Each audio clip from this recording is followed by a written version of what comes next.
waris itu ada pengertiannya, terus kemudian ada sebab-sebab yang menjadikan waris itu berlaku dan lain sebagainya.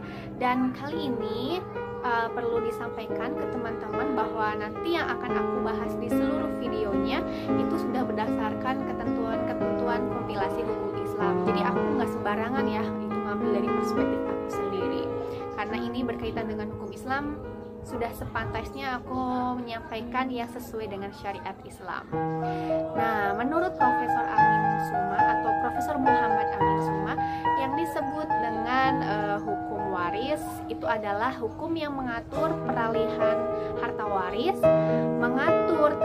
mengatur siapa saja yang berhak untuk mendapatkan waris, mengatur bagian-bagian yang diterima oleh setiap ahli waris, dan juga mengatur kapan warisan itu harus dibagikan. Dan berdasarkan pasal 174 kompilasi hukum Islam, golongan-golongan waris atau kelompok-kelompok waris itu dibagi menjadi dua. Yang pertama yaitu karena adanya ikatan pernikahan, yaitu siapa? Suami dan juga istri. Dan yang kedua itu berdasarkan ikatan darah atau ikatan nasab, atau karena mempunyai kekerabatan gitu ya, seperti ayah, ibu, anak laki-laki, anak perempuan, saudara laki-laki dan saudara perempuan. Dan yang udah aku sebutin satu persatu, baik yang berdasarkan ikatan darah ataupun karena ikatan pernikahan, itu semuanya berhak untuk mendapatkan waris. Namun ada beberapa hal yang menyebabkan mereka gagal untuk mendapatkan waris. Apa aja? Yang pertama, itu karena adanya pembunuhan. Jadi mereka itu membunuh si pewaris dengan tujuan yang tidak baik gitu ya. Baik seorang anak membunuh ayah, ataupun ayah membunuh anak, ataupun seorang istri membunuh suami. Nah, yang membunuh itu kemudian terputus haknya sebagai ahli waris. Lalu yang kedua yaitu karena adanya fitnah terhadap pewaris gitu ya. Misal seorang istri memfitnah seorang suami sampai seorang suami dipenjarakan selama 5 tahun.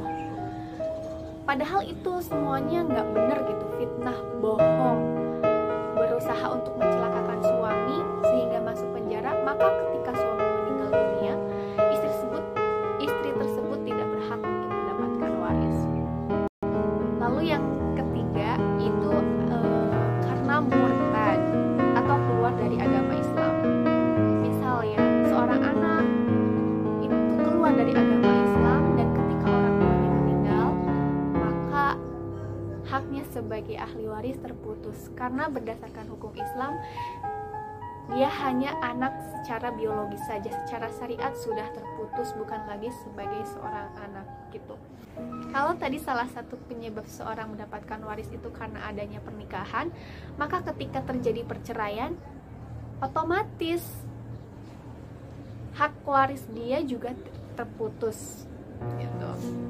Mantan istri tidak mendapatkan waris dari mantan suami, begitupun sebaliknya, mantan suami tidak mendapatkan waris dari mantan istri.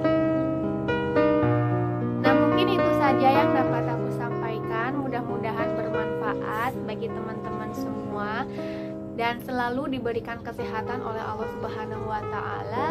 Apalagi sekarang di zaman-zamannya musibah pandemi corona di mana-mana.